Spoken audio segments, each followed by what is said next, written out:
being on the other side for the Tigers offense, how difficult would it be to get ready for this group of people? Oh, not really. I don't know how they would look at it. I would think that they would look at us as an inexperienced bunch that... Oh, no, I'm sorry. No, what I was asking was Clemson's offense. If you had to get ready for Clemson's offense, how difficult would that be?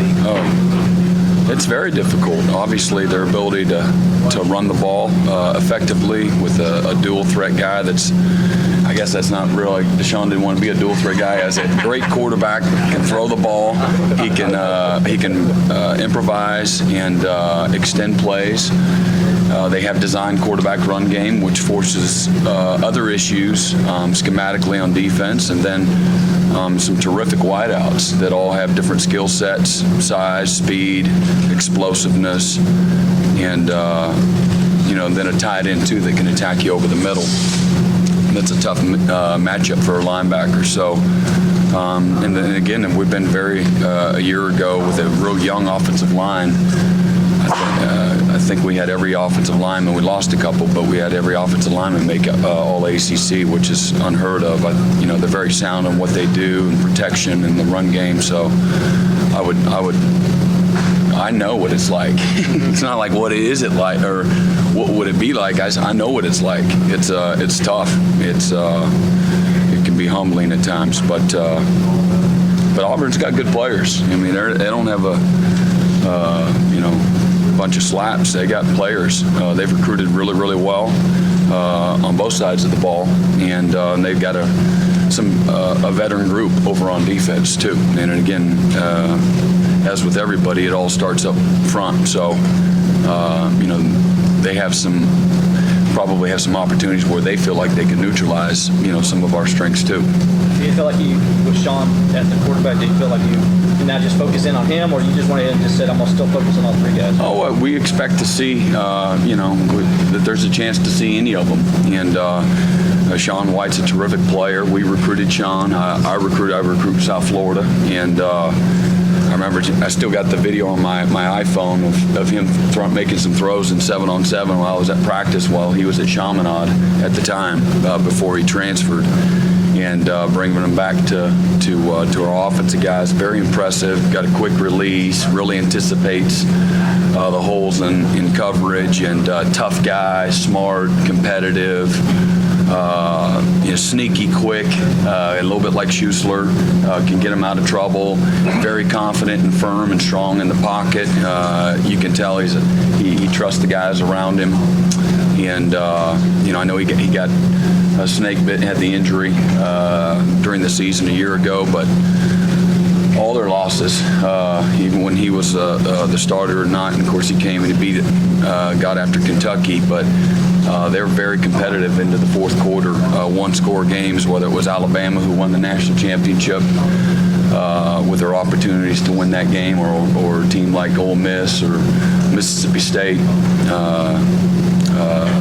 and so forth. So we're going to A&M and running for over 300 yards, and everybody loves A&M going into this year.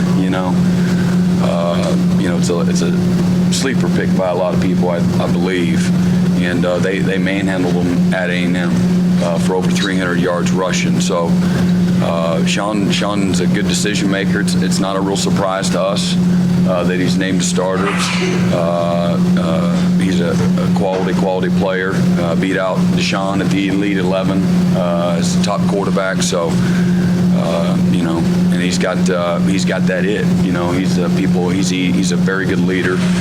And again, I'm going back off of recruiting, all the qualities that you love, the intangibles, his leadership, his toughness, makes everybody around him better. He's confident, and he's got skill. Brent, are you pleased this offseason how your defensive line depth has developed? Do you still have questions about that right now? I mean, we've got a few more guys. Defensive end, we lost two to first-round type of guys. So that is what it is. Really like the players that we have there. Think that, they got a bright future, and you guys got to grow them up there. But they're, again, I'm just watching tape in fall camp, of different teams that that I'm trying to comparatively speak, and but we can hold our own there. Coach Moore told us yesterday that as far as what Auburn does, pre-snap motion, a lot of their film read stuff, probably the most similar offense that he's seen is Clemson doing the day out of practice. How much easier does that make it in preparation as opposed to, say, Georgia Tech triple option? Yeah, well, I think nothing about defending offenses today is easy. I think it's more difficult now than ever. Again, back in the early 90s, it was earth-shattering if they took the H-back and they motioned from an I-back to a near or from a near to a far, and what are you going to do if they motion them out of the backfield? And so things have evolved substantially, since then. But so again, there's option principles in their running game for sure. I think they do require a great deal of discipline, but what offense doesn't? They run in split flow with a jet motion. Who's got the jet? Who's how you going to play the gaps? And so, Ben's right. But as much as anything, structurally and scheme-wise, they're tough, and they've been very successful through the years. Coach Malzahn's had as much success as anybody at both the high school and the collegiate level with that system. But I think also they got good players, and that's what makes it tough. Just like Barry Switzer in the day, the triple option at Oklahoma was different than Jim Walden in Iowa State because of the cat daddies that they had at Oklahoma. And Auburn's got excellent players, and they're young. Well, we're young at defensive end. They're a little bit young at receiver, but all very, very highly recruited and highly skilled players. So,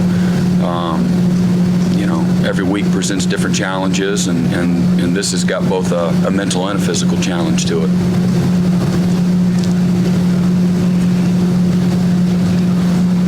Come on, that's it. Coach. We don't have any Heisman guys over on our side of the ball, so. Coach, I am curious though, but going into an environment like Auburn and some of the unknowns, how do you handle that as a coach? Sweeney was saying, kind of just focusing on yourself and try to execute what you can, but for you defensively, is it that easy really to focus on your principles when you're trying to slow someone down as opposed to moving the sticks? Well, I think that if you look at, our home record has been terrific over the last 5 years. Our road record's been, probably better than a lot of people. We're a very good team, but there's something to be said for home field advantage, your comfort level, and not having to travel, all those things. So, hopefully we have maturity, have a good plan, believe that we do, that we've got, the right kind of players and their mental makeup to be able to handle, again, unfamiliar territory, so to speak, where we can zoom in. I don't think it just happens. I think that you got to kind of prepare them for that, and then some guys handle it better than others. So we'll see about that. But to me, it's incredibly exciting. Going on the road with again a road dog.